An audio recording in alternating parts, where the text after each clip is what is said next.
and gentlemen, I'm Sami Arakat from the Division for Sustainable Development Goals of the United Nations Department of Economic and Social Affairs.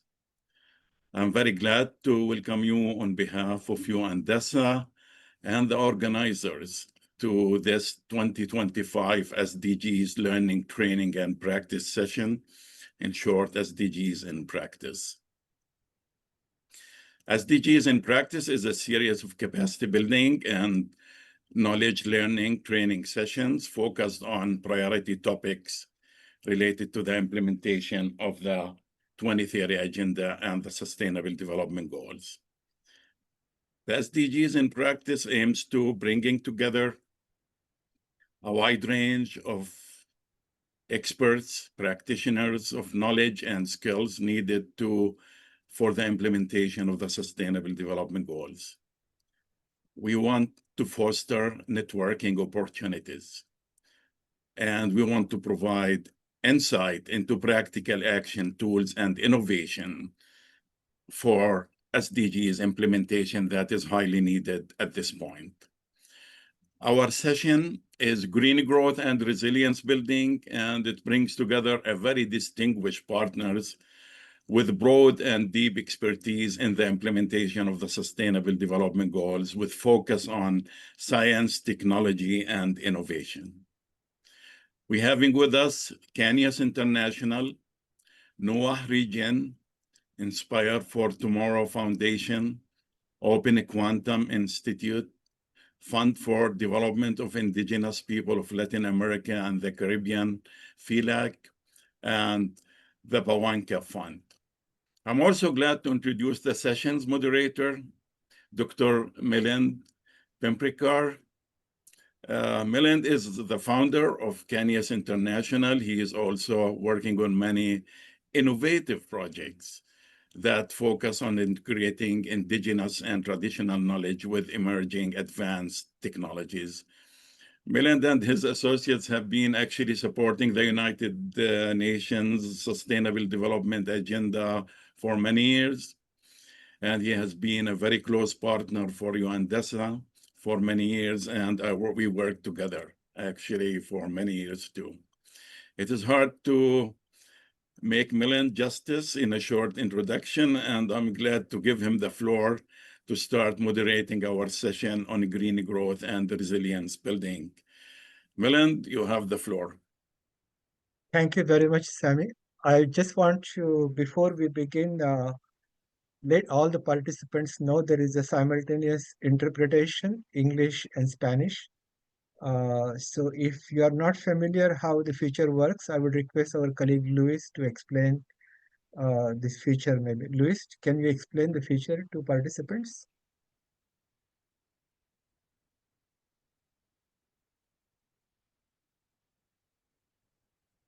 So at the bottom of the screen, you will see there is an arrow for interpretation.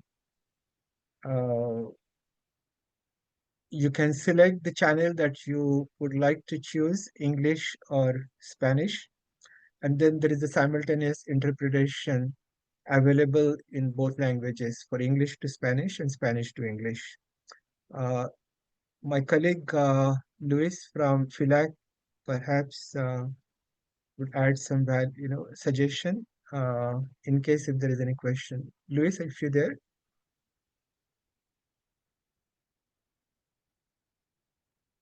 We would come back to Luis if we have any issues. So I'd like to thank UNDESA for the opportunity and UNITAR for this session. This is a special event for the high-level political forum, and it's aligned with the theme of this high-level political forum. So I would give you the background and what's the objective of this session. So there are 4 objectives that we are trying to accomplish and 5 expected outcomes that we hope to accomplish from this session. And I would provide you briefly the structure of the session in terms of the speakers and your engagement as a participant into the session. So to provide the background, as you all of know, HLPF this 2025 is happening at a very crucial time when we have only 5 years left for the 2030 agenda. And the three key challenges, as with all we are aware of, the slow SDG progress, the post-pandemic recovery, and the triple so-called planetary crisis, which is the climate, the biodiversity, and the pollution. Especially the theme, given these challenges, has highlighted the urgent need to mobilize integrated and cross-sectoral action. So the theme is advancing sustainable, inclusive science and evidence-based solutions, leaving no one behind.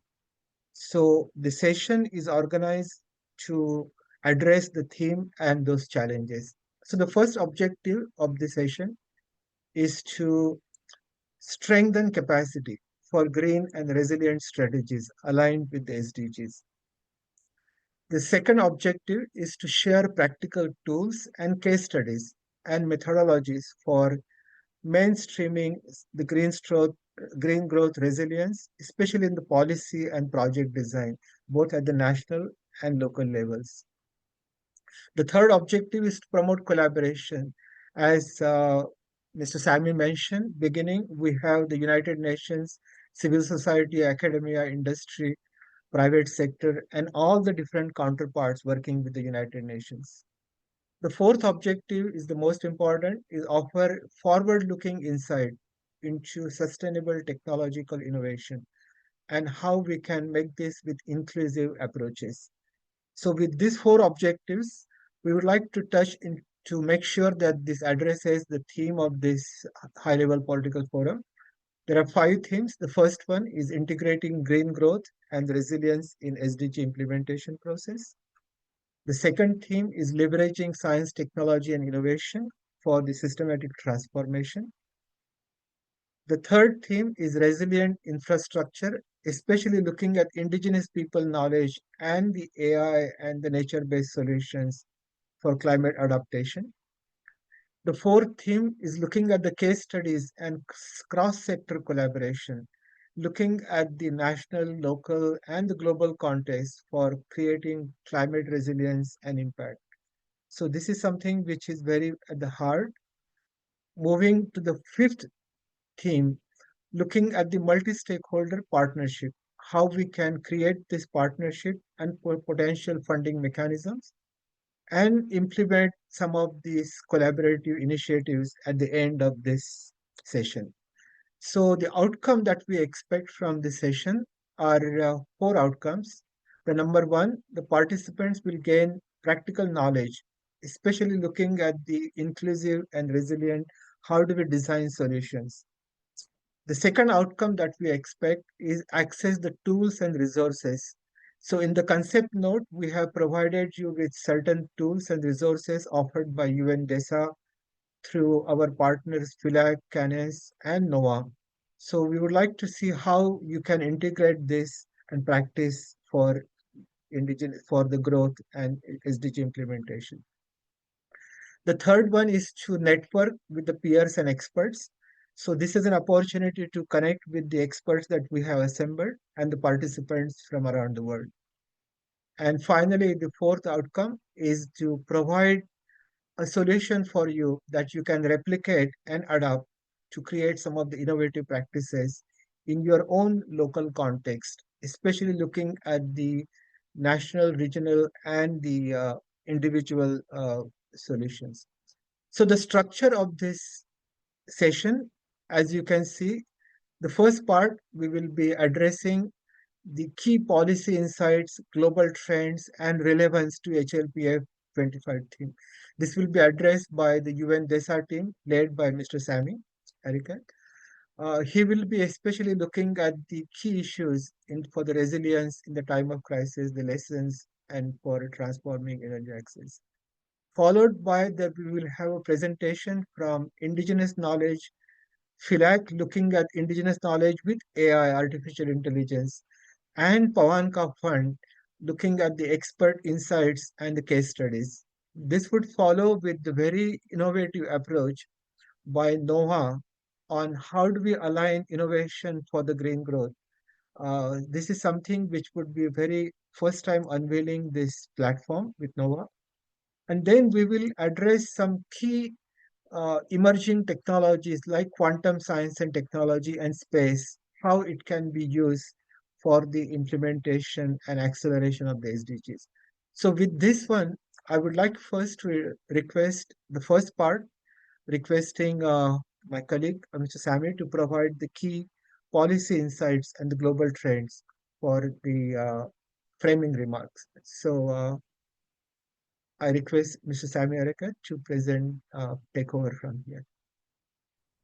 Thank you very much, Milind. I would be glad to do that. And I just need to share my presentation. I think you need to unshare, Milind, so I can share Sure, my presentation, sure, please. sure.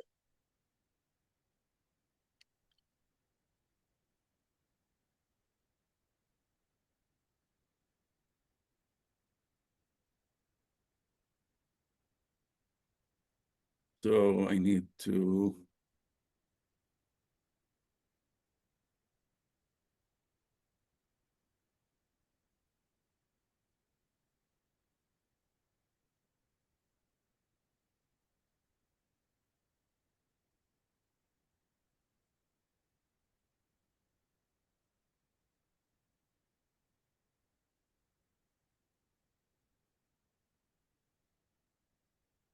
Perfect. We can see the presentation now. You can see the presentation. Yes, yes, That's really yes. good. So now I need to go to. All right, I would like to actually share with you an overview, and at the same time, like a quick framework of what green growth and resilience are, and at the same time, where we stand with that, and most important, why things are not moving at the speed that we need, and at the same time, trying to, come up with some ideas about how to move forward, how to expedite things. So with this, actually, the outline of my talk will be about, I want to share with you quickly the findings of the Sustainable Development Goal Report 2025 that just came yesterday, and go over green growth and resilience, and at the same time, how they evolved. What are the main sectors and components? How policy making need to come together here. And as I said, we need to discuss the challenges, and we need to discuss next steps and share some good ideas about moving forward. This is actually now the Sustainable Development Report that just came yesterday. It was launched by the United Nations Secretary General, and it's about the progress made since 2015. And actually, the progress is not as good as we hope for. And the main challenges actually been already mentioned by Milind about intensifying climate change and triple threat that include climate change, pollution, and biodiversity loss. At the same time, there is the geopolitical tensions and all the economic shocks that has been going on. So what exactly where we stand with the Sustainable Development Goals? This is just a quick graph to show that. And as you see here, the world actually is on track only for 35% of the 137 SDG targets. And you can see that here, where 20% are on track and 15% are showing moderate progress. So the total is 35. At the same time, progress on almost half of the targets is insufficient. And you can see that from these two categories here, where there has been marginal progress and stagnation. And the very alarming is 18% of the targets show regression. Actually, they have been reversed from the 2015 baseline. So this is just a reminder to us that a lot of work has to happen now for the last 5 years to make sure that the SDGs and the 2030 agenda will achieve all the objectives and all the aspirations that we have been hoping for. And green growth actually and resilience is one of the essential topics and at the same time one of the enablers for achieving the Sustainable Development Goals. So green growth is about that approach that aim to achieve economic growth, but at the same time, we want to reduce greenhouse gas emissions. We want to achieve climate neutrality. And we want to minimize all the impacts on the environment and natural resources.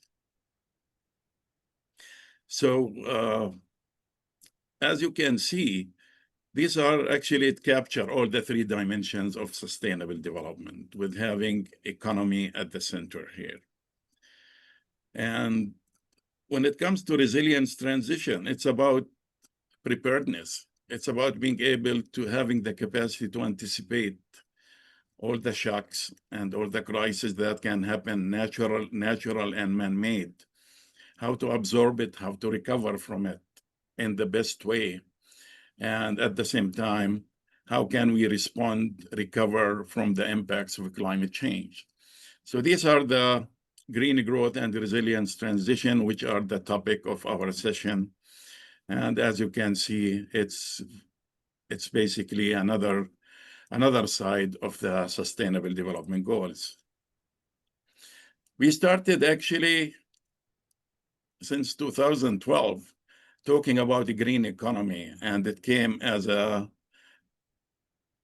issue, as one of the themes actually for the 2012 Rio Plus 20, the biggest conference for sustainable development that that happened in Rio de Janeiro in 2012.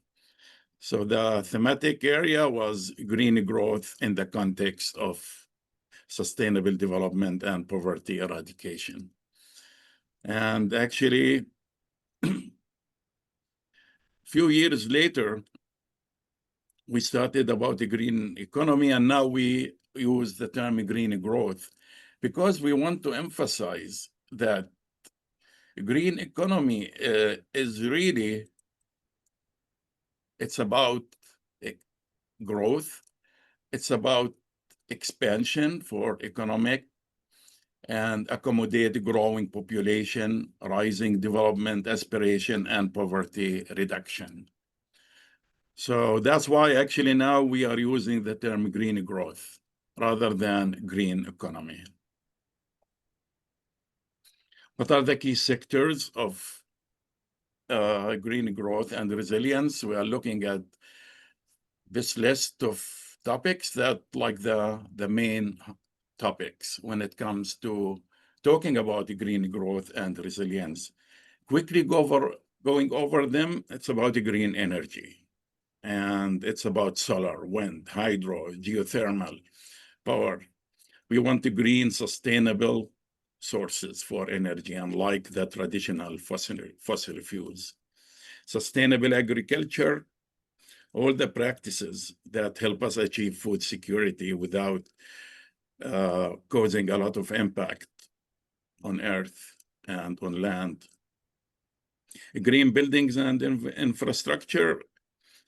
Actually, if you are in the UN building now, the United Nations building, the Secretariat is one of the good examples for green buildings, where there is all the measures about energy conservation, water conservation, indoor environment quality, and all the things that we need to provide in buildings and to keep things sustainable.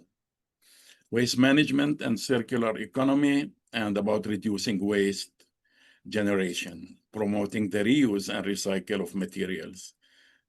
Sustainable transport, promoting low carbon transport, like public transport, cycling, electric vehicles. Water management, Actually, it's one of the essentials. Water and sanitation are the pathway to sustainable future. Sustainable forestry, we need to manage land, sustainable soil conserve, and we need land use to be very responsible practices. Sustainable tourism, it's very important to so many countries as a main economic sector, and it needs to happen in a sustainable way that conserve natural habitat, cultural heritage, while generating income for local communities. Nature-based solution, and it's about leveraging the capacity of ecosystems to adapt to change and mitigate all the risks that we are encountering from climate change and natural hazards. We talk about coastal protection, urban greening, and wetland restoration as main areas here. And actually, one of the presentation by NOAA region will be about utilizing nature for economic growth and for helping as a main component of the blue economy and the blue growth. Green technologies and innovation, I think most of the presentations today in this session will be about this topic. Almost the green technologies and innovation include all the things we have been talking about. Now, for things to happen, we need good policies, and we need coherent policies. We need all those elements to come together. We want the government leadership, which is provide a crucial role in setting policy framework.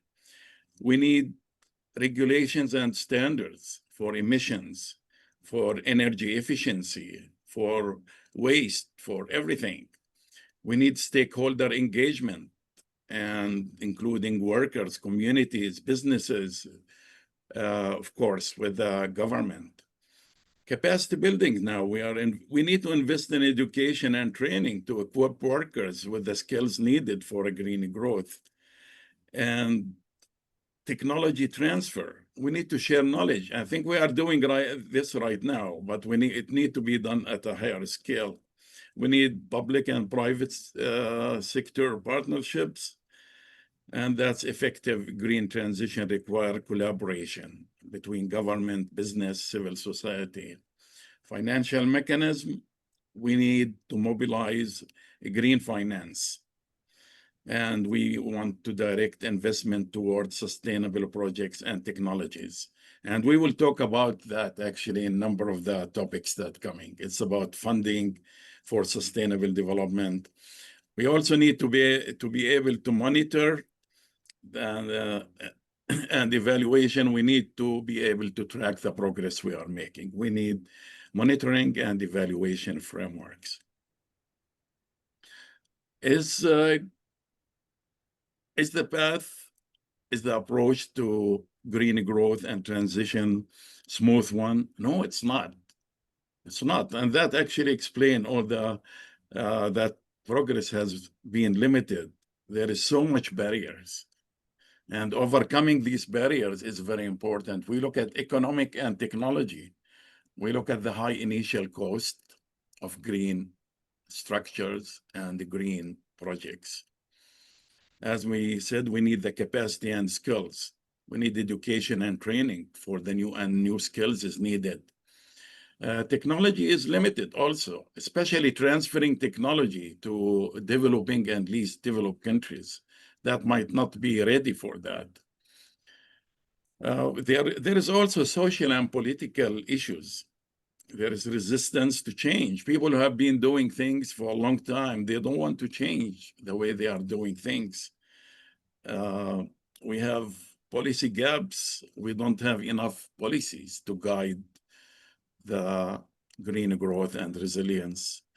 Countries are working on it. And I myself have been connected to so many policies and policy making in this area. However, it's very challenging. International cooperation is a key thing. All countries need to come together Institutional barriers. This is one of the main actually barriers to that because institutions in most countries, government institutions, they need reform so they can handle and accommodate this transition. Now, the way forward, and there's so much actually to talk about the way forward. But what we need to do to overcome all the challenges we have been talking about, that's actually another big topic. And overcoming those economic, technology, social, and political challenges that I just overviewed so quickly is essential for moving in that direction at the speed that we need. We need transformation to happen. Transformation of sustainable systems. And we need actually destabilization of all the unsustainable systems. And I think if some of you have reviewed the Global Sustainable Development Report that came from the United Nations and the largest group of scientists in 2023, 2 years ago, they also said that transformation need to happen in a way very systematic. And that means for systems, sustainable systems, once they are emerging, we also need to work on the destabilization of unsustainable system at the same time. When they are at the acceleration phase, we need also to make sure that non-sustainable systems are going down. We need stabilization. When sustainable systems we need to be stabilized, that's when we need to phase out from unsustainable systems. So this is actually a big thing. It's been going on discussing all those barriers for many years. But now we are actually don't have time. We are 5 years from achieving the big goals, and all these things need to be accelerated. So with this, actually, I would like to thank you in all the languages of the world. But at the same time, I just want to say that growth and resilience, green growth and resilience is crucial for achieving sustainable development and addressing all the global environmental challenges. And by focusing on this area, we need supportive policies, and countries and cities and businesses can create a more sustainable, inclusive, resilient, and prosperous future for all. So this is one of the key issues. This is one of the key elements to achieve sustainable development. And all of us need to come together in this direction. And thank you again in all the languages of the world. And I would like to give things back to Milind, the session moderator, to keep on Sure. with this session. Thank you. Thank Thank you you. very much. Thank you, Sammy. So this provides the context, framing very well in terms of the how what we are hoping to take away from this and how we're going to address the issues, Sammy. So with this framework, I would like to invite now my colleague. Let me share back to who will be addressing the second part of the after the framing of the session, providing some expert insights and some case studies for the green growth. So let me see if I could get you this one. So we have two distinguished colleagues to present their insights and some of the case studies, especially looking at the nature-based solutions. And there are some efforts from the colleagues at FILAC of integrating or trying to integrate artificial intelligence with the indigenous solutions. So I would like to invite Dr. Mirna Cunningham. Uh, Dr. Cunningham doesn't need an introduction. She's one of the best known figures of the global movement for past 30 years, bringing the indigenous knowledge, indigenous voices to the sustainable development advancement. She has created this university called URACAN that was one of the vehicles, many of the vehicles for advancing these issues. and she's also chair of the Pawan Cup Fund. So I would like to invite Mirna to take the Thank, session from here. thank you, Milling, and thank you, DESA, UN DESA, UNITAR, Caneus, FILAC, all of the organizers of this event. So as we will be looking at some case studies, so I would like to invite Darío José Mejía Montalvo, who is the technical secretary of FILAC, to share some case studies with us. Darío is a Zenú indigenous leader. He is a political scientist with a degree from the National University of Colombia and a master's degree in development management from Huracán. His experience includes key roles in national and international organizations, and he was recently the chair of the UN Permanent Forum on Indigenous Issues. His leadership at the National Indigenous Organization of Colombia, where he served also as an advisor, especially in the area of education. And he has assumed recently the role of technical secretary of FILAC. That is an intergovernmental Ibero-American organization that has, I would say, one of the most important aspects of FILAC is the joint management between indigenous peoples and organization of 22 states in our region. So Darío, you have the floor. Please go ahead. And you can also, just to make sure, again, everyone, the feature of interpretation from Spanish to English, you can switch on in your system, which has the option. So sorry, Darío, please go ahead.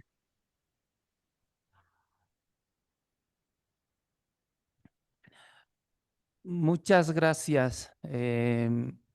Muy amable, un saludo muy especial, especialmente a usted, señora Mirna Cunningham, por sus amables palabras de introducción. Y también agradecer de manera muy especial a todos los organizadores, a mis compañeros de panel, quienes me han antecedido en el uso de la palabra y a quienes continúan después de esa presentación que me han hecho. Yo quisiera iniciar mi intervención presentando un poco más de mi pueblo. Desde donde vengo, soy de la región del Caribe colombiano, y allí en ese territorio, el año, por ejemplo, 2024, fue uno de los años donde se recibió la mayor cantidad de lluvias anuales en promedio, pero al mismo tiempo fue el año donde se padeció el hambre, incluso al nivel del periodo de la pandemia. Y también es un territorio donde hay un enorme riesgo de desertificación en la región del Caribe, todo Colombia, y también yo creo que de todo el litoral del Caribe, de los otros países. Y también ahí muy cerca vemos con mucho énfasis la crisis de las especies marinas y de otros procesos asociados al mar. Hago este comentario inicial para señalar que en los territorios indígenas como el mío, y quizás yo creo que de todos los pueblos indígenas del mundo, la crisis de la biodiversidad, la crisis del hambre, las cuestiones climáticas, incluso los asuntos relativos a la movilidad humana, suceden ahí, en el mismo lugar. Se padecen por las mismas personas y se administran por las mismas autoridades de los territorios indígenas. Se afrontan con la misma resistencia con la que se ha afrontado los procesos de colonización, con la misma resistencia con la que se ha afrontado por ejemplo, el periodo de pandemia, con esa creatividad producto del trabajo colectivo. Es para señalar que esa es la perspectiva que acompaña a los pueblos indígenas, una perspectiva integral, y que esa perspectiva integral es al mismo tiempo su propia visión del desarrollo económico. Hay una propia forma de entender el desarrollo que, bueno, a veces se puede interpretar desde afuera de una manera. Uno escucha palabras novedosas, importantes como economía verde o soluciones basadas en la naturaleza u otros nombres que provienen de una interpretación externa de las realidades. Pero lo cierto es que los pueblos indígenas administran sus asuntos desde la perspectiva de la integralidad y no separan la cultura de la naturaleza. Hay una perspectiva siempre en la búsqueda del equilibrio. Esto es lo que sustenta esa perspectiva del desarrollo y lo que constituye, yo digo, uno de los mandatos principales para el organismo en el cual hoy día estoy, que es FILAC, como lo mencionaba la doctora Mirna, que es un organismo internacional de carácter regional, pero que tiene como principal mandato avanzar en la puesta en marcha de los derechos de los pueblos indígenas.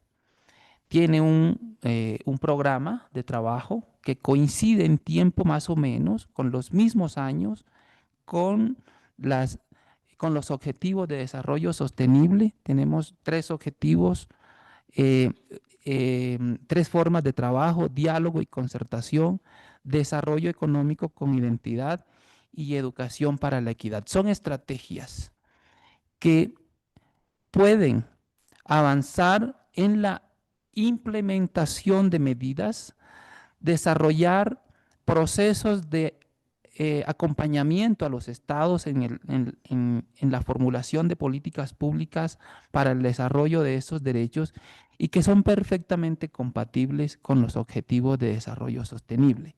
Sin embargo, a pesar de que tenemos esta capacidad instalada, este mandato y esta fuerza de ser un organismo paritario, aún tenemos retos y desafíos muy importantes que debemos afrontar.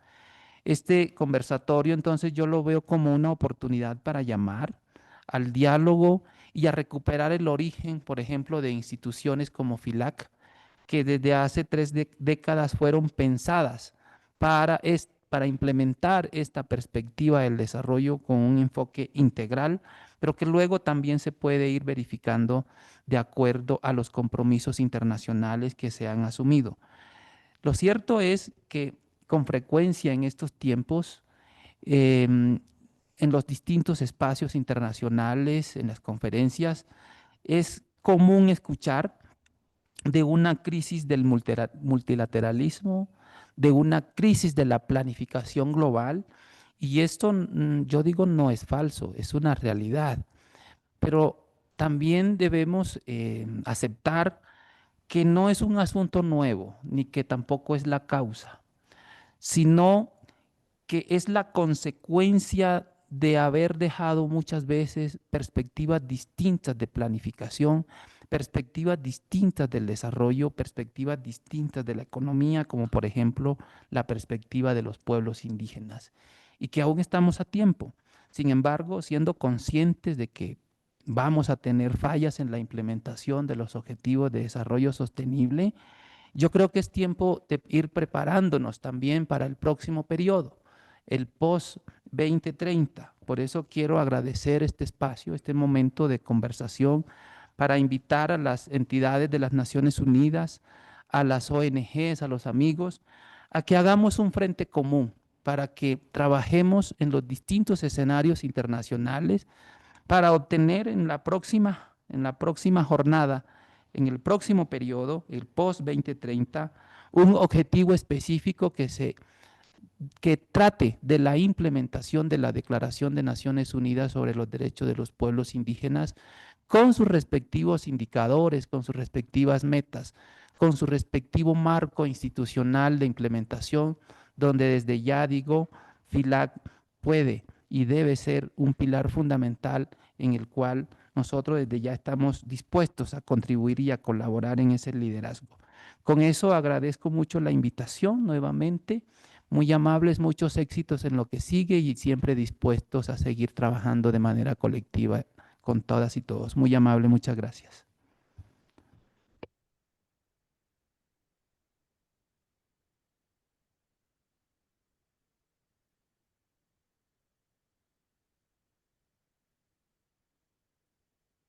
Gracias. Thank you so much, Mr. Dario.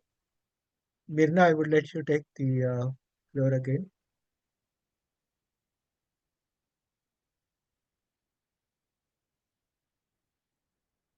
Mirna, are you there?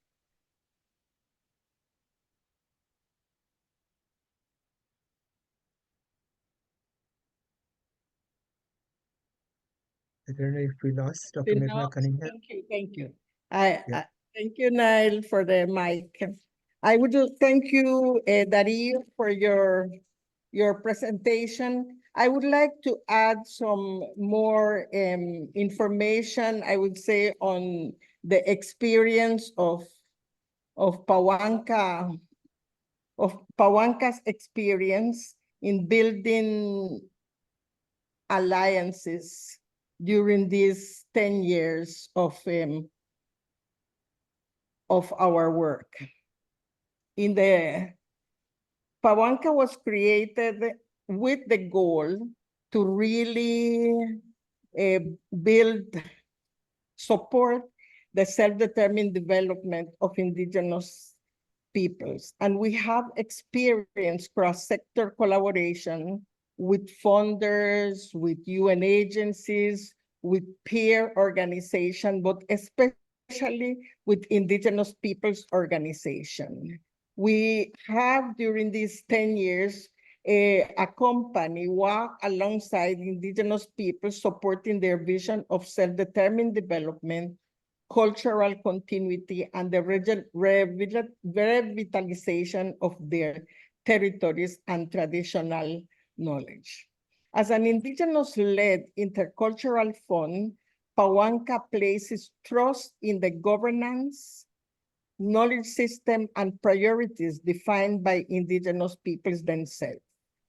One of the things that we have learned is that through the accompaniment of indigenous peoples, we enable them to really use their legal system. For example, in Sapmi, the Sami peoples have long governed the Deatnu River, one of the last free-flowing rivers in Northern Europe. But this governance is based on customary law and intimate knowledge of salmon migration. In 2016, new fishing regulation imposed by the Finnish government disregarded these systems and criminalized traditional Sami fishing practices. In response, the Sami women and leaders initiated legal and cultural action resulting in the production of a documentary that is called Home River. And the film reached international audiences and helped frame the Sami territorial governance as a living legal and spiritual system. Another type of strategies that our partners have used, for example, in my own country, in the Caribbean coast of Nicaragua, Miskito and Afro-descendants communities that face 2 hurricanes in 2020 were supported to plant native trees in the mangrove areas. And they were able to create nursery training on forest knowledge management, and that helped to transmit the intergenerational knowledge across generations. And this partnership was really important to ensure revitalization not only of mangrove ecosystem, but also cultural and political revitalization among the communities. Another example that I would like to share is in Alaska southeastern coast.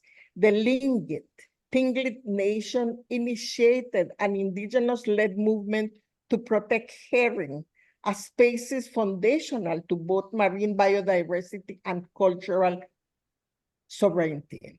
By preserving their traditional, the Tlingit reaffirmed their connection to the herring, the waters, and the cultural practices that sustain them.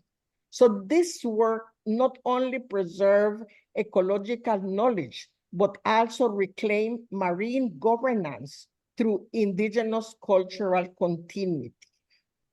On the other hand, in another case in Asia, the Kaigin system, that is the system of the Kalinga in Philippines, that has a rotational agroforestry practice deeply rooted in ecological balance and cultural knowledge, was supported after a disaster. So it was a disaster response and development service that included that the revitalization of that powerful forestry practice that helped to restore land stewardship, but also strengthen indigenous-led governance over them, over the centuries.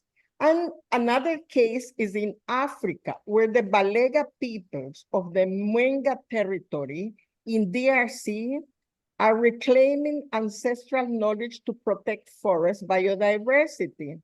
And through the leadership of an organization that is called PIVEFA, the initiative blends traditional and modern techniques to restore biodiversity, promote climate resilience crops, and revitalize the use of traditional seeds. In all of these experiences, what we have been able to see is that for indigenous peoples, what is considered green economy is self-determined development that is included in the UN Declaration on the Rights of Indigenous Peoples. And it promotes the well-being of indigenous, buen vivir, that is called in Spanish. And it's really what it's based on 4 pillars, I would say. Revitalization of traditional knowledge, the strengthening of governance system, the development of participatory mechanisms that they can really relate in a respectful way with the state and with other actors. And it's also a mechanism to promote what we would call resilience drivers and enablers. The drivers are the internal strengths that help indigenous peoples to advance towards resilience. And this would be their traditional knowledge, their governance system, the recognition and protection of their land, territory, resources, and their indigenous economy that combines their economical indigenous system with, in a very just way, with other economical systems.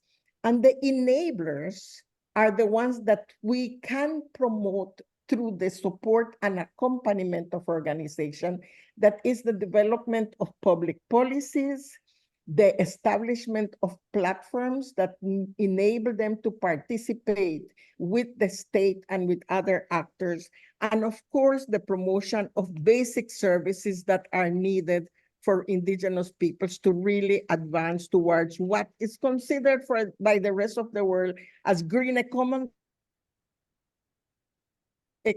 but for indigenous as self-determined economy. So thank you, Mylene. I hand over the mic back to you. Yes.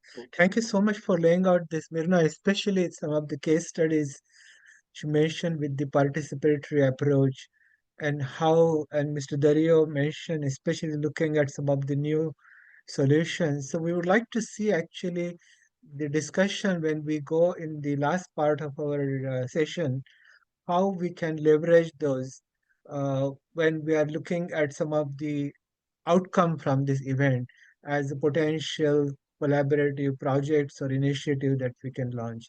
So with this, your insights and the case studies, now we would like to see if we can leverage that with the next part, which is the innovations, which are happening in the evolving innovations, whether it's artificial intelligence, the quantum science, the space technologies, and so all these different innovations which are coming for green and blue growth.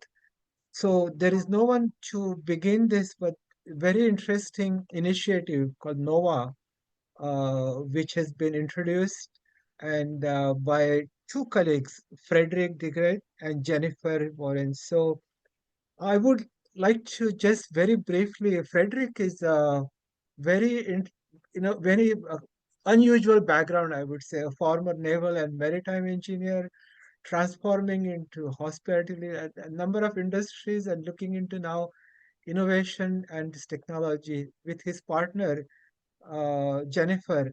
So Frederick is going to present first the NOAA region, and then of course Jennifer will support it with the presentation. So I would request Frederick to get the introduction Hi, part. Milind. I'll be starting.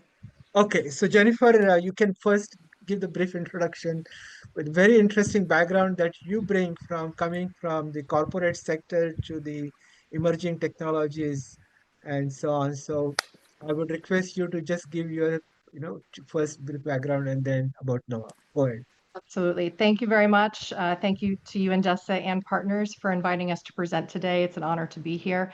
The theme of this session is one that we at NOAA are operationalizing with governments and local communities. Today, we'll share how the Replanet ecosystem offers a fully integrated, scalable, sovereign-led, and finance-ready solution for countries to unlock the full value of their natural capital, both land and ocean, and how to mobilize real investment at scale while building climate resilience and shared prosperity. As a brief intro, I'm Jennifer Warren, co-founder and deputy CEO of NOAA Regen, with over 20 years of experience in global financial markets and technological innovation. I'm joined by Frederick Digret, founder and CEO of NOAA Regen. Frederick is also special advisor on oceans and climate for UN Tourism.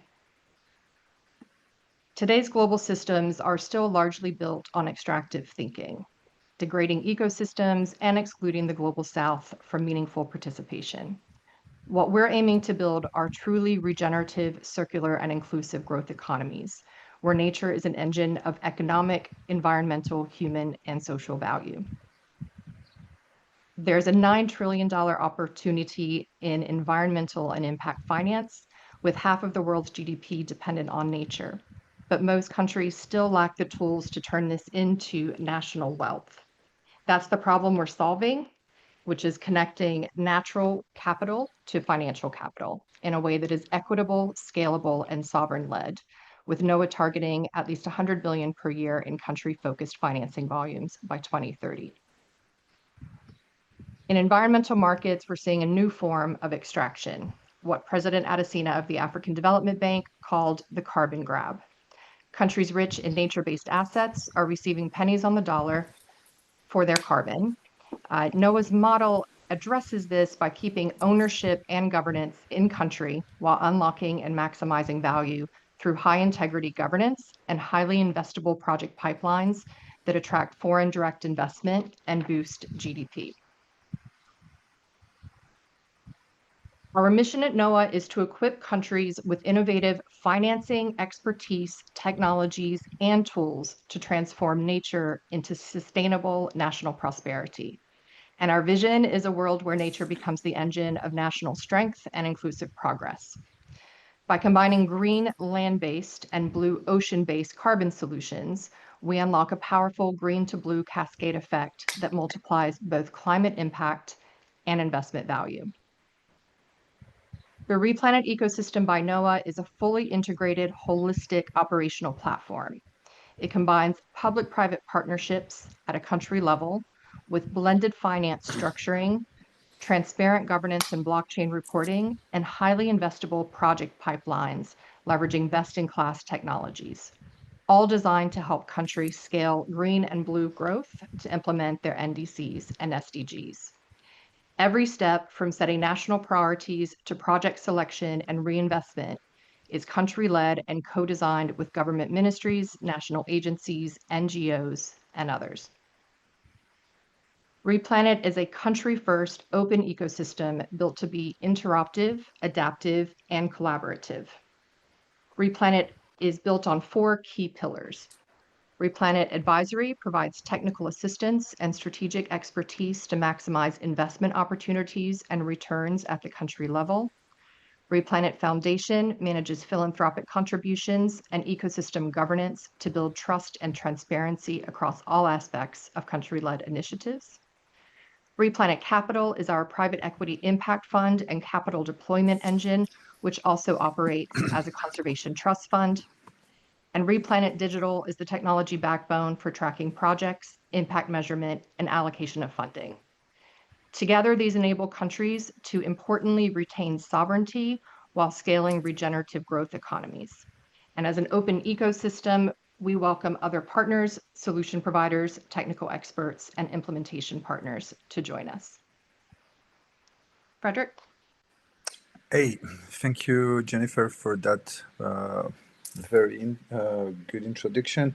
So we've been talking quite a lot on the need of scaling up the public-private partnerships. So this is the way we operate with Replanet Ecosystem by NOAA. So as Jennifer has been showcasing, there is 4 pillars. So the first one, which is what we call the technical assistance, Replanet Advisory. This tool is an open source tool where everybody can plug their services, their already existing tools, and we have already built some of them that are not existing, like the Blue Carbon Lab, to unleash the blue carbon potential. And that's the first pillar. The second one is a foundation based in Geneva.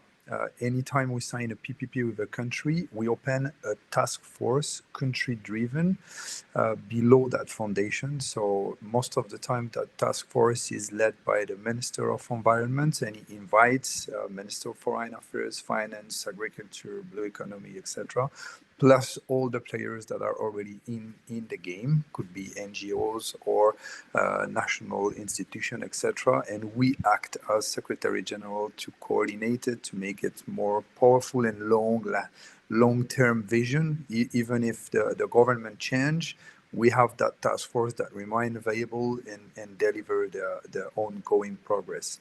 Then we have, as Jennifer introduced, Replanet Capital. Anytime we sign a PPP, we open a sub-fund dedicated for that country, where we invest, we channel the nature-based assets, carbon credits, anything that can leverage and can de-risk private equity, and then we multiplicate it with the private equity and private debt inputs.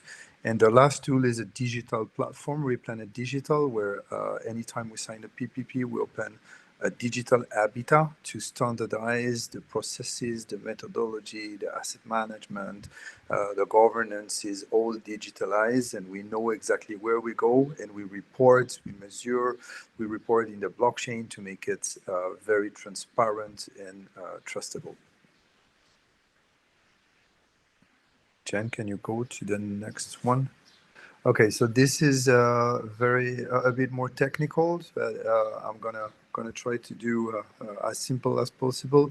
In the center, what we need is project, and those projects, to get funded, they need access to de-risking mechanism. On average, it's estimated 20% of the first money is not easy to raise. So here we channel funds from natural capital from countries, including the Article 6 of Paris Agreement, debt for nature swap, blue and green bonds, blue carbon credit, of course, etc.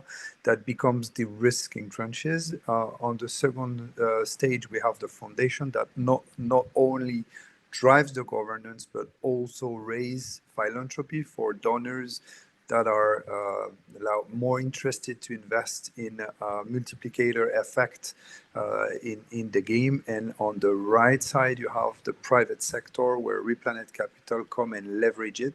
So if the risk is 20%, then we can multiply it by 5 times as a minimum. And other financial institutions that are looking for national size pipelines, de-risk, fully transparent, robust governance, no greenwashing, etc., can also invest in that platform. And that's the way we are operating blended finance. Thanks, Frederick. So just to summarize the approach, Replanet Ecosystem works with governments to, one, identify high-value nature-based assets and country priorities, which also leverages NOAA's proprietary blue carbon satellite data and AI models for powering blue growth. Two, structure highly investable project pipelines, bringing best-in-class partners and technologies. Three, monetize nature assets via high-integrity carbon credits, impact bonds, debt for nature swaps, and other financial vehicles. And four, reinvest proceeds into additional national priorities, which could include things such as water, energy, and food security, and much more. Since 2017, we've moved from vision to execution. We were invited for a historic launch of the Replanet Ecosystem at the UN headquarters in Geneva in 2023. We've been active across many global initiatives and regions, actively building pipelines that align with SDGs, NDCs, and national priorities, as well as the Paris Agreement.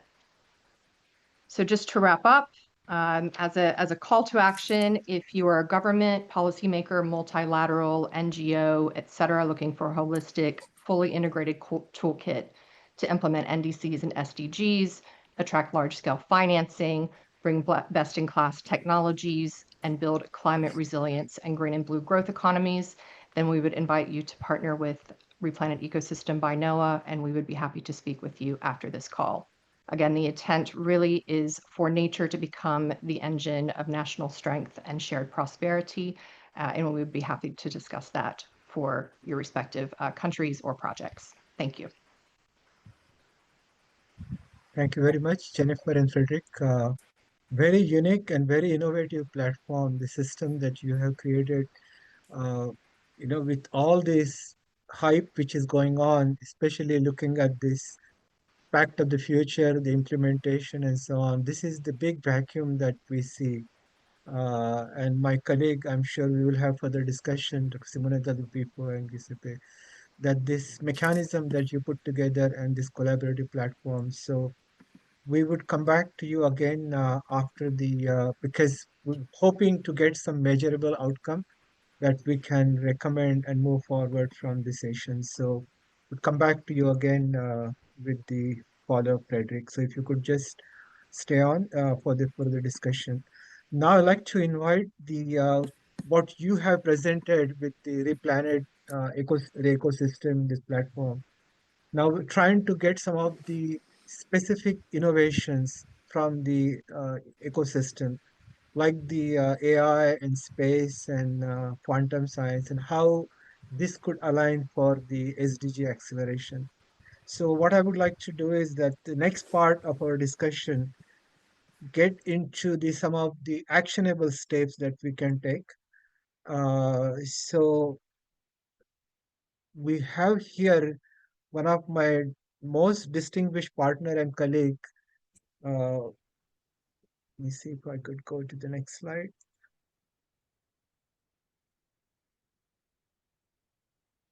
So to discuss this, Professor Simonetta Dupipo, my partner for many years and a very distinguished colleague, who has been leading, who doesn't need any introduction. There is asteroid in her name, an astrophysicist.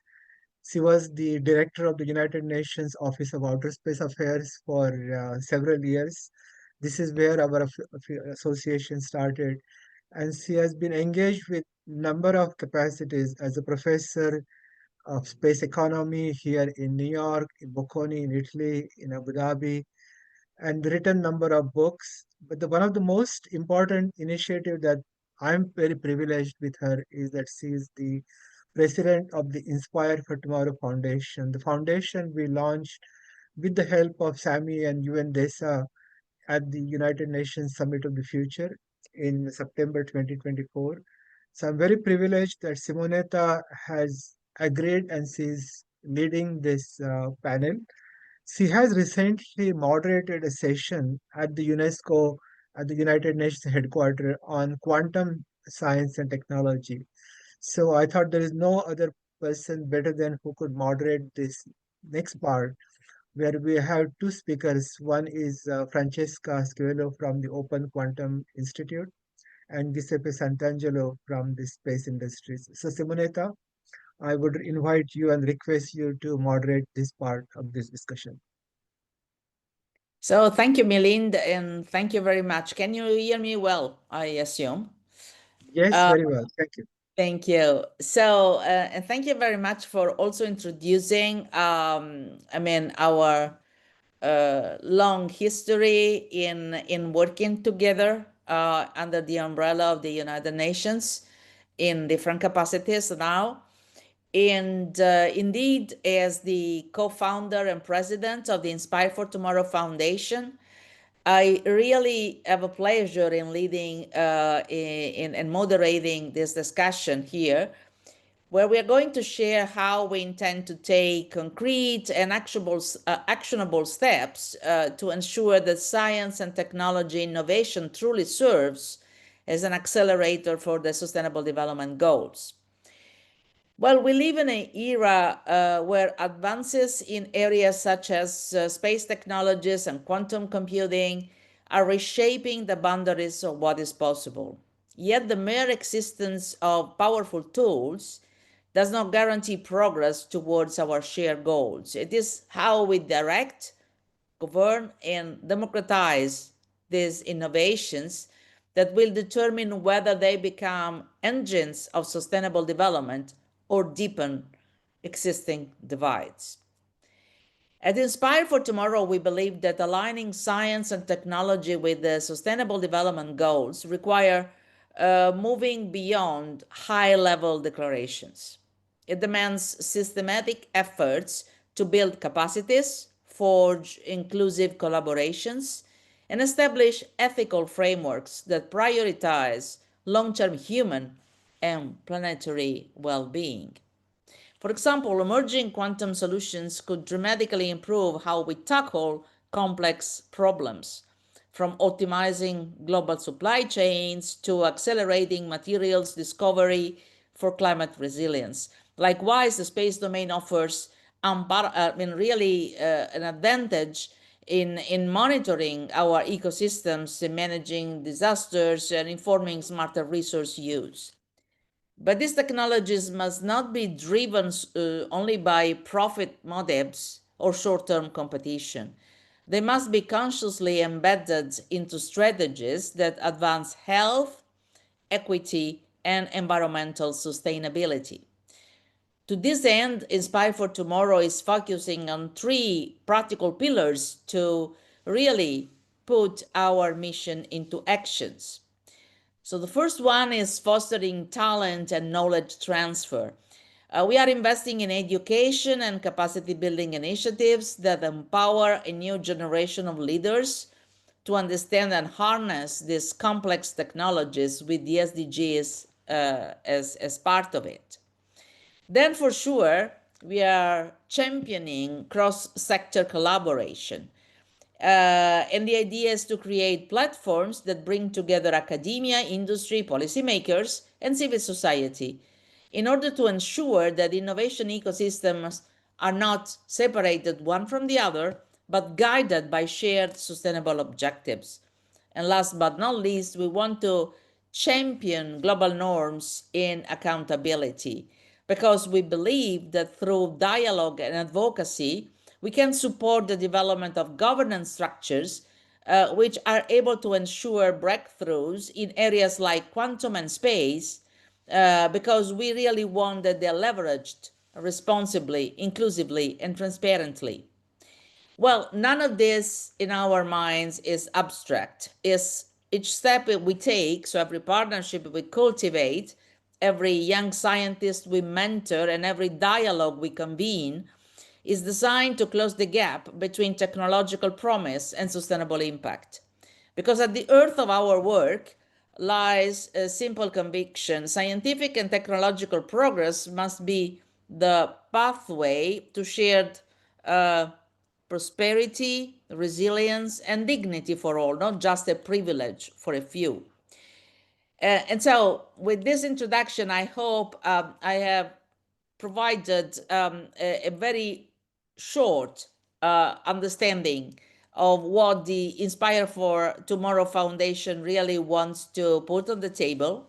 And it is really my pleasure now to give the floor to my panel, the two panelists I have. One is Ms. Francesca Schiavello, who will really focus on quantum and the Open Quantum Institute.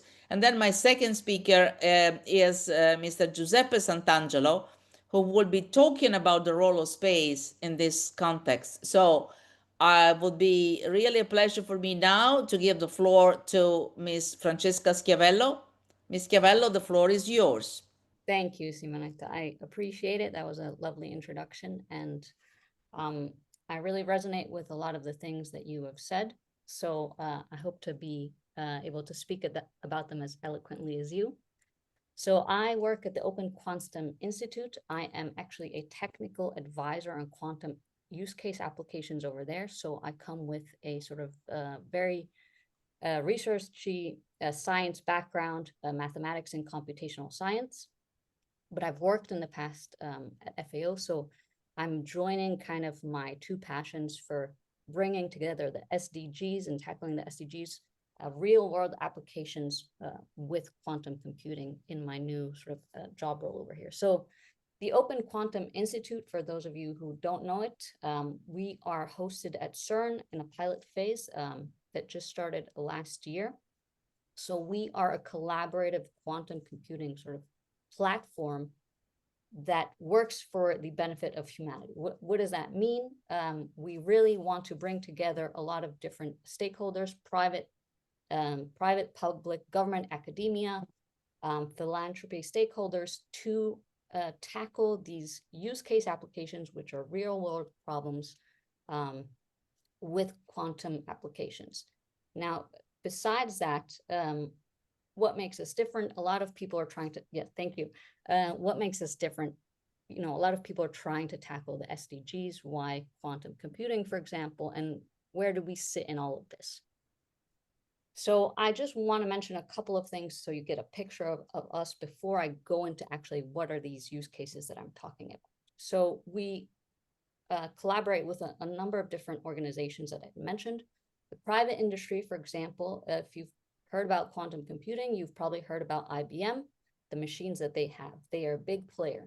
So what we do is we collaborate with these providers to give access to hardware to our quantum use case application teams, and also for the teams that do the quantum hackathons around the world that we organize.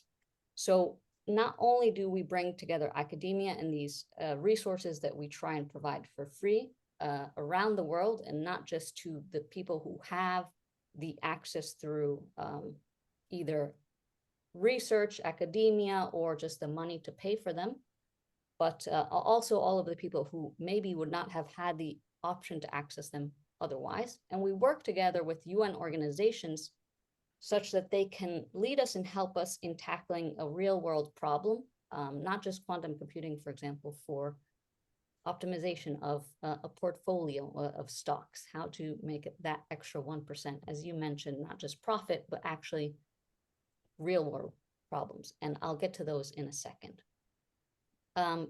Going forward to the next slide, if we can look at, so I don't have access to the slides, I think, so if someone could go I'm forward. sorry, it's No worries. So we are divided in four teams really, which I've mentioned a little bit. I work on the technical side, so accelerating these quantum use case applications. Really looking at what is a mathematical problem, how do you formulate it, and then how do you solve it with quantum computing. Access for all, so we work with industry providers to give us the resources. So, you know, Amazon and AWS as well, they give us access to their cloud to give access to people. Advancing capacity building, what I mentioned, and what you mentioned as well. So this knowledge transfer of empowering the new generation of leaders and of learning quantum computing, getting curious about it, and providing hackathons in underdeveloped, underserved regions that maybe otherwise would not have had access to looking into these things. So we really believe that quantum computing will be a revolutionary tool like machine learning. And right now, most of the research, the funding is being poured into really a small percentage of the world. So once this proof of concept, once the hardware increases or gets better, we don't want to see a disparity between the people who have access to it. So we work for that to not happen and give access before that revolutionary moment comes. Now, I guess you all want to hear about what actually are these quantum computing use cases. How do we solve SDGs with them? So you probably all know about the specific SDGs better than me, but we try and tackle a host and have a balanced portfolio of different use cases. And if we go to the next slide to show what quantum computing use cases we're talking about. So we can divide these into three. So quantum machine learning, quantum optimization, and quantum simulation. So we have these use case teams all over the world pitch a sort of idea to have, let's say, their teams specifically look at, let's say, catalytic carbon capture. So quantum machine learning. So this team was looking at how to produce materials that can capture carbon. So quantum machine learning is a powerful tool that can look at, let's say, complex data sets potentially better than classical machine learning methods. So in each of our cases, we look at what can quantum do better than classical. Now, we are at an early stage, of course. Quantum computing is still not at the point where it can solve real world problems at scale. But we are looking at proof of concept. So looking at toy scale, small scale examples such that when the hardware is ready, when the algorithms are ready, and we can unite the two in 5, 10 years, whatever it is, these solutions are ready to sort of be deployed, and they will be able to solve the problem better than classical computing. So here we have a number of SDGs, but you also know better than me that a lot of things probably tackle more than just one SDG. So I will just mention a number of them that we have that look at things for climate change and climate resilience, and that will help in that sort of respect. So we have one team that is the most developed at the moment, looking at water leak detection and actually we are talking and having them collaborate potentially with UN Habitat in Mexico to look at a quantum optimization method to put in sensors within a water distribution network to better identify leaks in these water distribution networks. So, you know, in a world where water is going to be ever more scarce because of climate change, and in already an underserved region where the infrastructure is poor and degrading, this tool can be very helpful in reducing water waste and getting access to water to everyone. We have things like I already mentioned, the carbon capture, looking at making new materials. So we have a similar use case as well, looking at water cleanup and docking, removing forever chemicals in water sources through quantum simulation. We have a team looking at coated fertilization in Morocco. Morocco has a very large fertilizer production. So how can they use quantum simulation to make a fertilizer that releases its nutrients in a slow manner rather than all at once, such that it protects the plants for a longer time, and they don't have to spray fertilizer so much, so that, you know, reduces soil degradation, it has less chemicals in the air, it can increase crop yields, etc., etc. So one last example that I'll give you is the next slide, a little bit more in depth. We have this one use case team looking at plant genomics using quantum machine learning. So what they want to do is create genetically modified crops. Basically, what they have to do is this sort of predictive design of targeting the genes. If you look at this, I don't know if anyone here knows about sort of pangenome graphs and gene regulatory networks, but it is a sort of, let's say, optimization problem where you're trying to edit the genes in such a way to increase the crop yield, make your crop more resilient, and especially in what we're looking at now for this climate resilient era that we need to go into, how can we do that?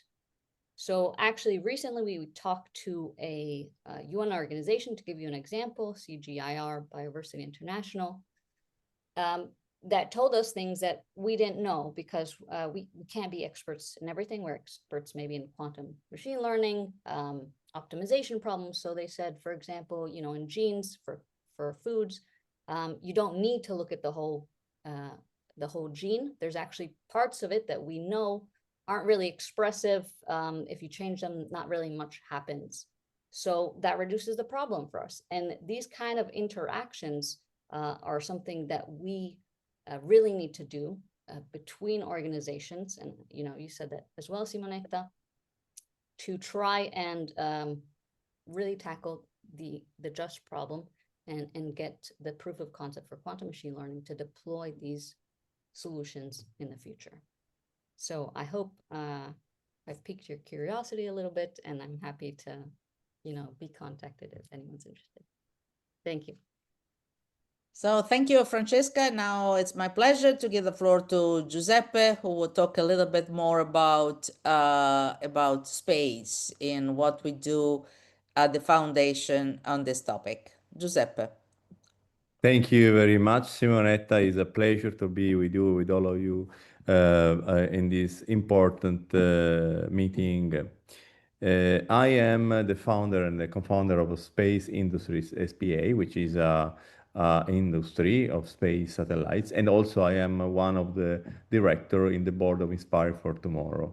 Being the CEO of Space Industries that we founded, we have the target to industrialize serial production of satellites with a goal to produce up to 200 satellites per year. So it's a very important goal to achieve.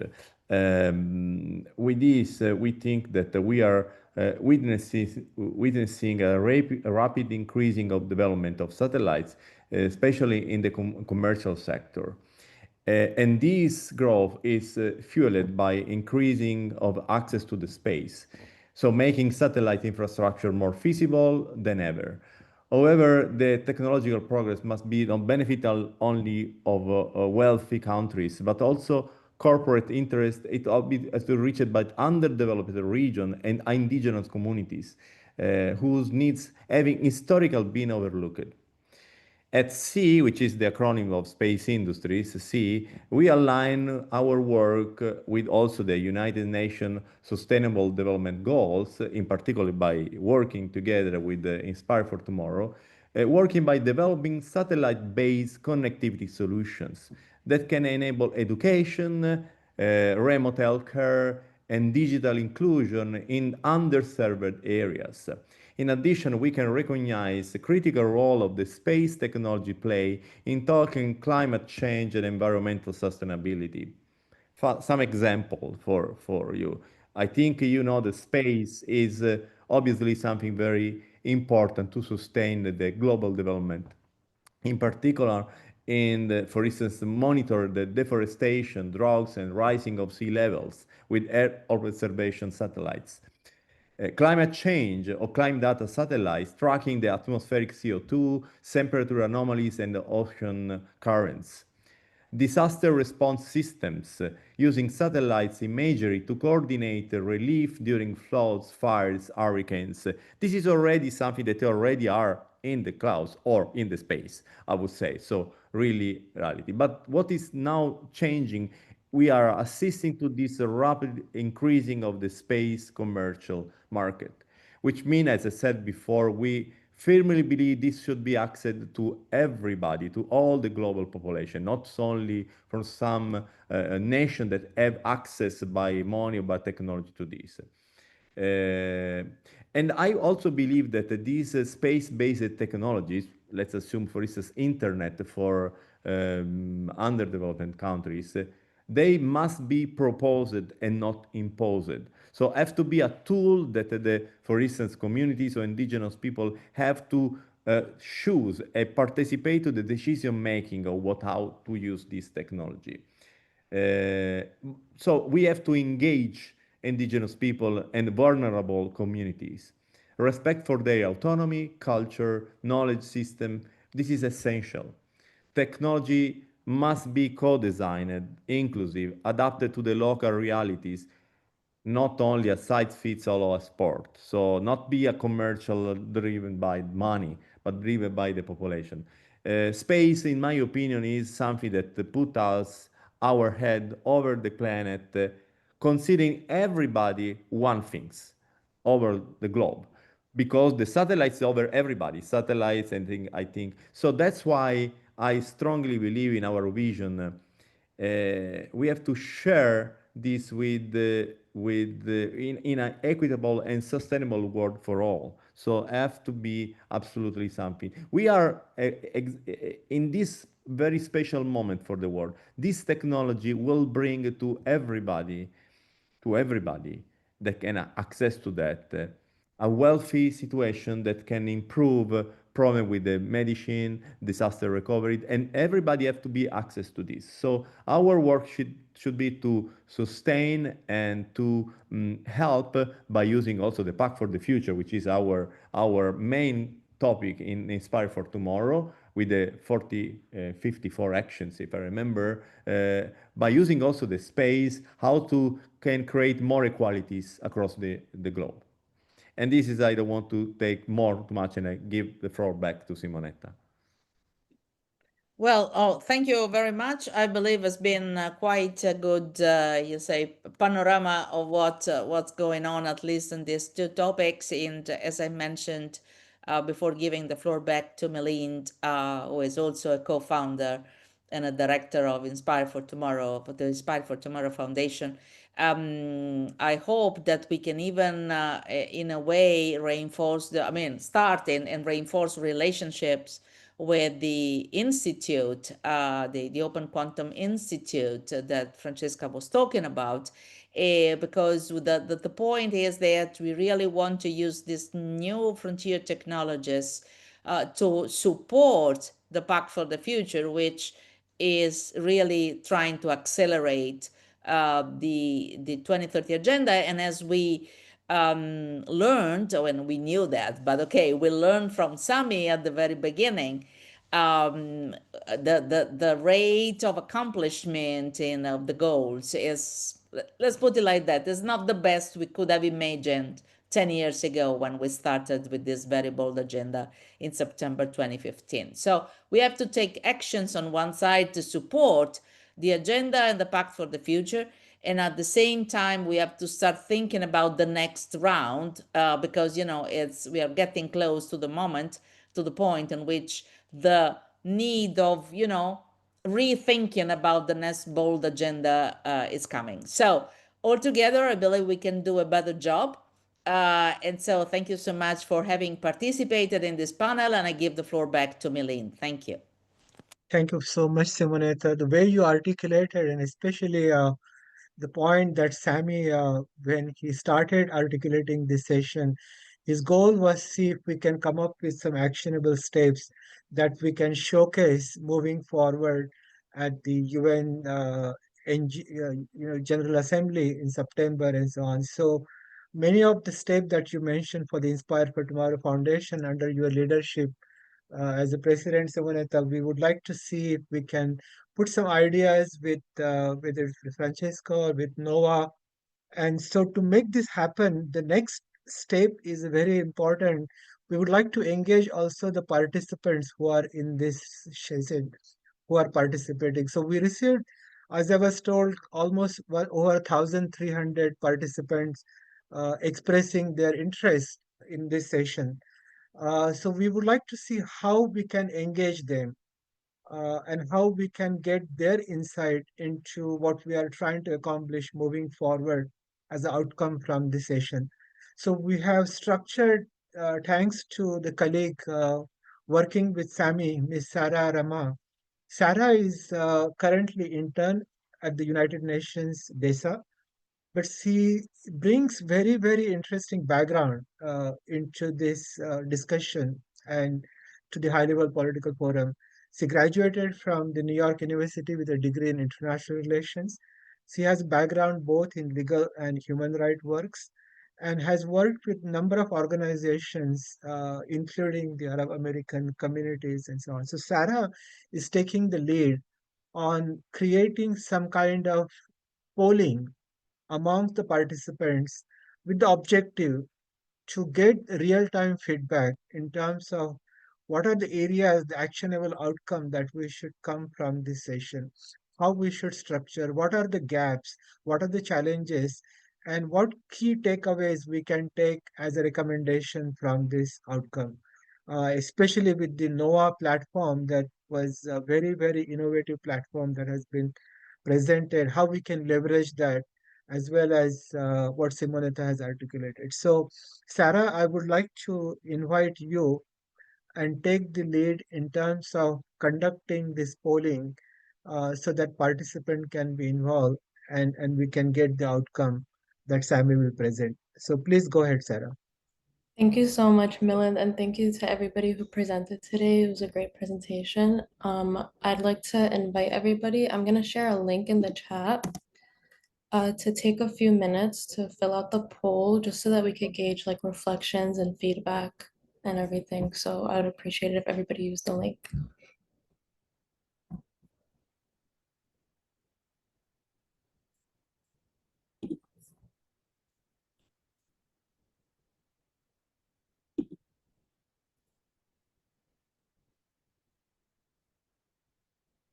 So while you're sharing the link, you want to walk through the questions in the link, Sarah? Yeah, so for the first question, it's asking you just to share your background, what your country is, where you're coming from. The second question says, based on the information presented during the sessions program, kindly, the link is in the chat. Does everybody see it?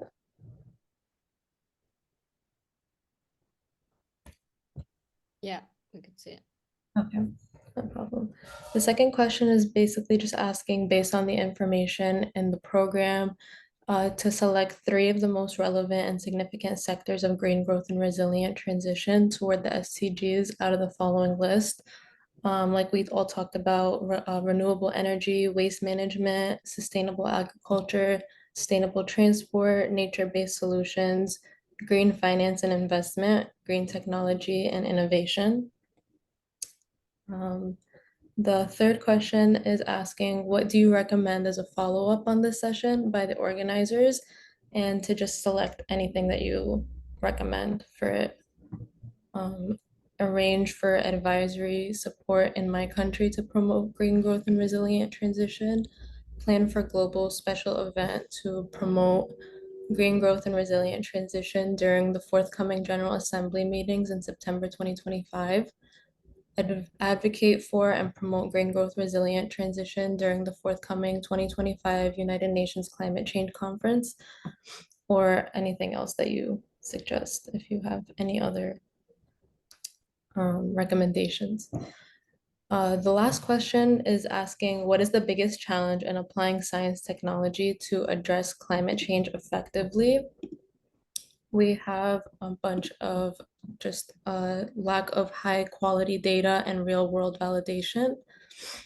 Limited collaboration between scientists, engineers, and policymakers, gaps in transitioning domain knowledge into models and solutions, ethical equality or regulatory concerns surrounding emerging technologies, insufficient public and institutional awareness or support. These are just the challenges. You can select anything that you think applies based on the presentations that we had today. And thank you all so much for your feedback and your reflections. It's really appreciated. So we give 30 seconds, Sarah, for Yes. participants to provide their input. Yes. And you let us know when you receive the feedback, and you can put that on the screen. Yes, I got it. I'm going to share my screen. Please go ahead. We can present.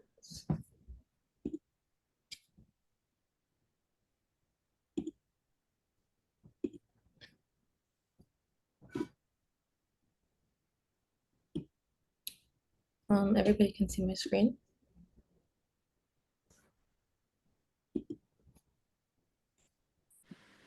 Yes, we can. Okay, perfect. So we got a few responses. A lot of people we got a lot of diversity in here. So we have China, Ghana, Italy, Philippines, Senegal, the US, and France. A lot of us, we keep getting responses, so it keeps changing. But we also have Germany, Cayman Islands, Guyana, Pakistan, South Africa, Thailand. There's a lot. But yeah. So as we could see from the results, the most the best sector of green growth and resilient transition from the list that you have all chose is green technology and innovation, with 67.7%, 14 votes. And we have, what is the biggest challenge in applying science and technology to address climate change effectively? The highest answer is limited collaboration between, limited collaboration between scientists, engineers, and policymakers. And then for the last question, what do you recommend as a follow-up on this session by the organizers? The greatest answer is advocate for and promote green growth resilient transition during the forthcoming 2025 United Nations Climate Change Conference. And yeah, that is the conclusion. I'm going to end sharing now and let Milind take the lead again. Yeah, so while you are still getting the data, Sarah, we have the email addresses and those participants who have given their feedback. What we would like to do is that see if we can take this feedback and based on these questions, come up with some kind of collaborative initiative, some partnership opportunities, as Noah had mentioned, and so on. So, Sammy, I would like to invite you now to take the leadership in terms of the next step that we can come up with, and see if we can get also from our panelists some questions and their ideas as well in terms of the survey that Sarah had given, some of the results. So, Sammy, I would like to invite you, especially what you see the follow-up engagement out of this event, Thank you very much, Milind, for the excellent moderation of the session. Actually, once I'm working with you, I always feel that a lot of pressure is taken off our shoulders. So thank you so much. I would like also to thank Sarah, a brilliant intern at Yuandesa for actually developing and and conducting the poll. That will be very helpful to us actually in understanding and give us some directions about moving forward in after this session. So I think one thing I would like to say is that this session on green growth and resilience building has received a lot of interest. We really, as Milan just said, more than 1,000 people actually expressed interest in this session. We know that it's the United Nations high-level political forum now, and there is hundreds of side events and hundreds of special events, and in addition to the official meetings going on. So that limit the number of people who can be present in this discussion. But based on that, actually, the next steps will include developing a report for this session. We will summarize all the initiatives and tools and recommendations that came in this session.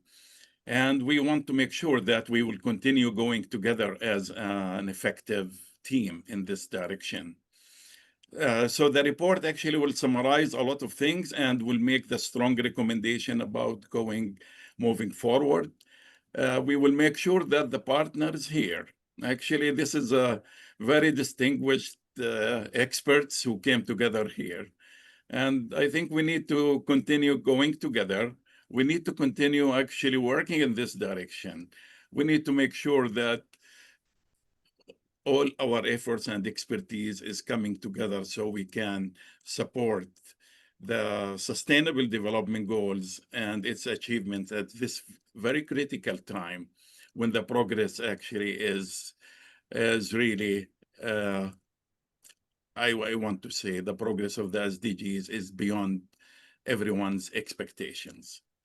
So now, as a conclusion, actually, I would like all of us to leave the session with the following message, is that the transition to green growth and resilience is not an option, actually, it's a must. It's very crucial for accelerating the progress of the Sustainable Development Goals, and at the same time, addressing all the global environmental challenges that we are facing. And by focusing on green growth areas, resilience, and implementing supportive policies, countries, cities, and businesses can create a more sustainable, inclusive, resilient, and prosperous future for all. So as we are closing this session, I would like to thank you all for a very timely and successful SDG in practice session at the sites of the 2025 High-Level Political Forum. I would like to thank all Yuandesa partners that came together in co-organizing the session on green growth and resilience building, Kenyas International, NOAA Region, Inspire for Tomorrow Foundation, the Open Quantum Institute, the Fund for Development of Indigenous People of Latin America and the Caribbean, FELAC, and the Pawanka Fund. I would like also to thank my Yuandesa and UNITAR colleagues that manage the overall SDG in Practice session series at the sites of the High-Level Political Forum. And they supported our session with all resources possible. I want to thank Niall Pierre from UNITAR and Ola Goransen from Yuandesa. I would like also to thank Yuandesa intern, Sarah Ramah, that she supported the session and conducted the excellent poll. Thanks again to Yuandesa, a longtime partner, Milan, for the continuous partnership and moderating the session. And I would like to thank you all for your time and interest during this session. We will keep going together, and I would like to invite all of you to keep working together to move in the right direction. And that's the direction of the Sustainable Development Goals. Thank you all. So before we leave, Sammy, I would like to invite all our speakers for a group photo for this session. So we would like to see all the speakers from FELAC, from Pawanka Fund. Everybody can switch on their cameras, Mr. Dario, Dr. Mirna, and all the colleagues, we can have this one group photo. In terms of also some feedback, as Sammy mentioned, we would like to receive some concrete input from NOAA, from Open Quantum Institute, from PHILAC, from all our partners that we could not get into the after the polling and so on. So those questions that responses we received. So if we can get your input, that would help us create a very strong, good report as an outcome from this session. So with this one, Sarah, did we get a group photo for all the speakers? We could get one, yeah. Let me figure out how to. Nile probably is there. Nile, can we have a Is Nile with us? Yep, All right, Nile? Nile, we need, I can make the screenshot, but we would like the speakers. All the to be speakers, on all their the videos. speakers. Yes, please. All the speakers, if we can have it on the screen.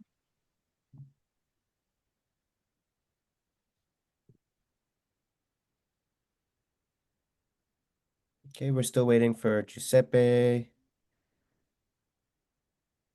Simonetta, Giuseppe, and our colleague from NOAA.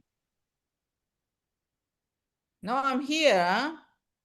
Okay, We're we here as somehow- well. okay. Nile, did we get everyone? All right, I'm just gonna take the screenshot now.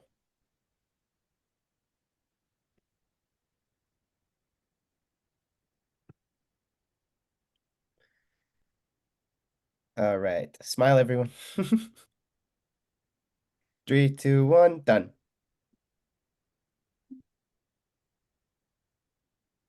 Okay, all good. thank Yeah, you, thank you, so- Nile. Thank you, colleagues. So we will get together soon and we will keep working together. It's been really a pleasure. It's been a privilege to work with every one of you. Thank you.